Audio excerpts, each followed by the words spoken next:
नमस्कार। हम आज एक थर्ड वीडियो जो कि एग्ज़ाम्स रिलेटेड क्वेश्चन है और ये भी क्वेश्चन टीटी में पूछा गया है। टीटी 2026।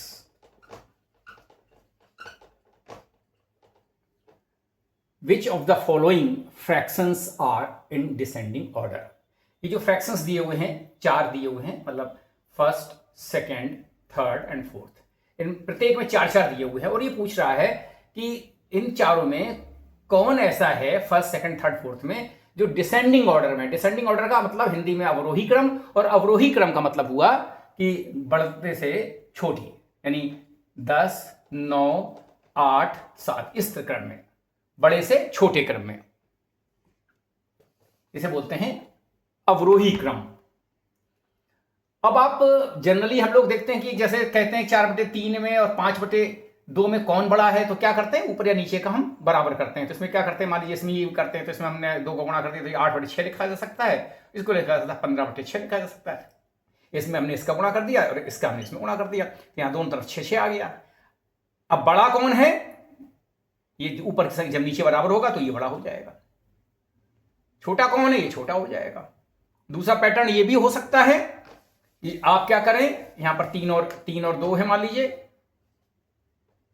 ऊपर को आप बराबर कर दे, 5 गुणा कर दे, 4 गुणा करते हैं, 4 पंजे 20/3 और ये हो जाएगा 4 का 4 पंजे 20/, यहां पर हमने क्या किया, सॉरी, यहां पर 5 गुणा किया तो 15 आ गया, और यहां पर गुणा किया हमने 4 का तो 4 पंजे 20, 8 आ गया। तो अब ये बड़ा कौन हो गया, जिसकी नीचे वाली वैल्यू छोटी होगी, तो ये बड़ा हो गया।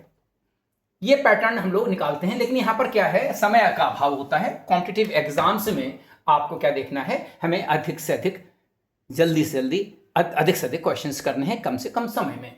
तो हमारा एक सेट पैटर्न इसमें ये है, आपको एडवाइस ये है, इसमें आप देखें फटाफट कि फर्स्ट को अगर आप क्या करें, सिंप्लीफाई करके कोशिश करें। तो यहां पर आप देखें जल्दी से कि 11 का, इसको क्या करेंगे हम लोग, जैसे 11 का 8 में भाग करते हैं तो क्या करते हैं, डेसिमल लगाते हैं, 80 हो गया तो 11 7 77।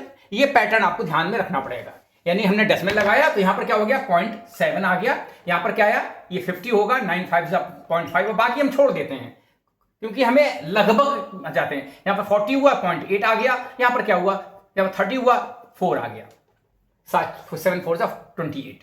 दूसरे में देखिए आप, 5 8 11 7 9 5 और ये हो गया 7 4 28, 30 होगा 48। थर्ड को आप देखें, 7 का 30 में भाग करेंगे तो 0.4 आएगा, यहां पर भाग करेंगे 0.8 आएगा, और यहां भाग करेंगे 0.5 आएगा, और यहां भाग करेंगे 0.7 आएगा।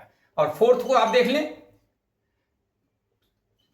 7 4 जाएगा, 9 5 जाएगा, 11 7 जाएगा, और ये जाएगा 0.8। अब आप देखें ये क्या है, 7 के बाद 5 आ गया तो ये आपका, फिर 5 के बाद 8, ये रैंडम है, यानी ये आपका हो ही नहीं सकता। आप ये देखें, 4 के बाद 5 के बाद 7 और फिर ऐड, ये बढ़ते क्रम में है तो ये भी नहीं होता। हमें क्या चाहिए, घटते क्रम में। यहां पर देखिए 4 फिर 8 फिर 5 7, ये भी नहीं हो सकता। यहां पर ये देखिए 0.8 0.7 0.5 0.4, ये क्या है, आपके घटते क्रम में है, जिसे बोलते हैं डिसेंडिंग ऑर्डर या बोलते हैं अवरोही क्रम। तो ये आंसर होगा। इसमें एक एडवाइस और है कि आप चारों ना निकालें, जब एक आपको पकड़ में आ गया है सेकंड नंबर पे तो आप इन दोनों को छोड़ सकते हैं, क्योंकि दूसरा भी सवाल एक साथ नहीं होगा कि दो सीरीज जो हैं फर्स्ट, सेकंड, थर्ड, फोर्थ में, 2 अगर आपके अवरोही क्रम में या डिसेंडिंग ऑर्डर में हो जाए तो आप कभी कभी आपने पहला स्टार्ट किया, दूसरे में ही आपको आंसर मिल गया, तो आप समय बचाने के लिए इनको छोड़ सकते हैं। आप यहीं पर रुक सकते हैं और लिख सकते हैं, क्या लिख सकते हैं, ये आंसर विल बी सेकंड, यही इसका आंसर होगा। जुड़े रहिए, हमारे वीडियोस को आप शेयर कीजिए, लाइक कीजिए, कमेंट कीजिए, हमारे चैनल को सब्सक्राइब कीजिए। हम आपसे जुड़े रहेंगे और अच्छे अच्छे क्वेश्चंस के साथ और वीडियोस के साथ। बहुत बहुत आभार, धन्यवाद, थैंक यू सो मच।